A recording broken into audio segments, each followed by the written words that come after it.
बड़े बड़े मुल्क हैं ना, उनका जो सोर्स ऑफ इनकम है वो टूरिज़्म है, सिर्फ वो टूरिज़्म से पैसे कमा रहे हैं। ये कितना बड़ा पोटेंशियल है हमारा, हमने वो बहुत अच्छा है, हमने वो जो हमारे सिख भाई हैं उनके लिए हमने खोला है।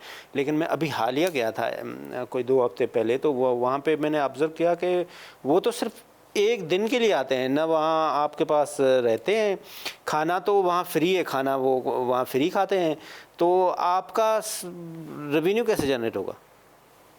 देखिए, हम जब हम डिलिबरेट नहीं होते, रिसर्च नहीं करते और हम अपने सिक्योरिटी ऑब्जेक्टिव्स को मिक्स कर देते हैं अपनी इकोनॉमिक ऑब्जेक्टिव्स के साथ, क्योंकि एक हद तक तो हर मुल्क को ये करना चाहिए, लेकिन उसमें ओवर ज़्यादा वेट आप किसको देंगे? ठीक है ना। अब सिखों के ऊपर भी सिख टूरिज़्म पे बहुत बात हुई है, कई सेक्शंस में मैं रहा हूँ, मैंने कहा आप इसमें भी इंगेज हो, आप बुद्धिज़्म पे तो कर रहे हैं। मैं कि यार मैं इसलिए ज़्यादा नहीं इंगेज इसमें होना चाहता कि there is a diminishing return कितनी होगी?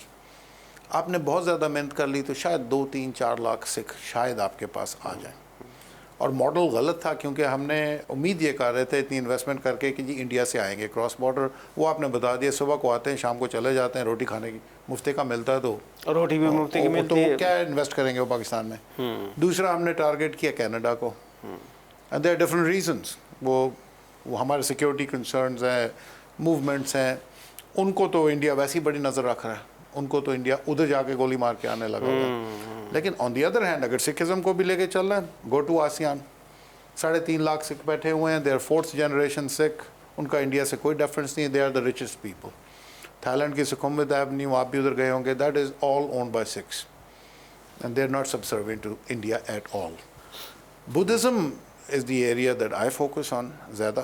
मैं कह जी it's a potentially a $30 billion sector in 10 years।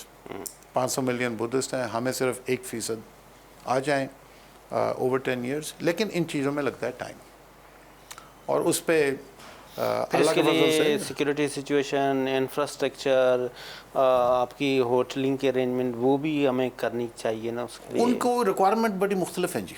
अच्छा, ये हमारी मिसपरसेप्शंस हैं कि जी उनको 5 स्टार होटल चाहिए, उनको जो मंक आता है वो तो होटल में ठहर ही नहीं सकता। अच्छा, वो जो पीर मंक है वो तो कहता है मुझे तो साफ सा कमरा चाहिए, मेरे पैरवीज़ को साफ सा कमरा चाहिए, मेडिटेशन की जगह चाहिए, मुझे 5 स्टार होटल नहीं चाहिए।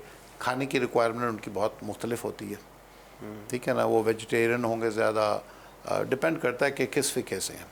बिल्कुल तो ठीक है, उनके लिए आपको प्रॉपर कुजीन और उस पर इन्वेस्टमेंट वो खुद कर लेंगे।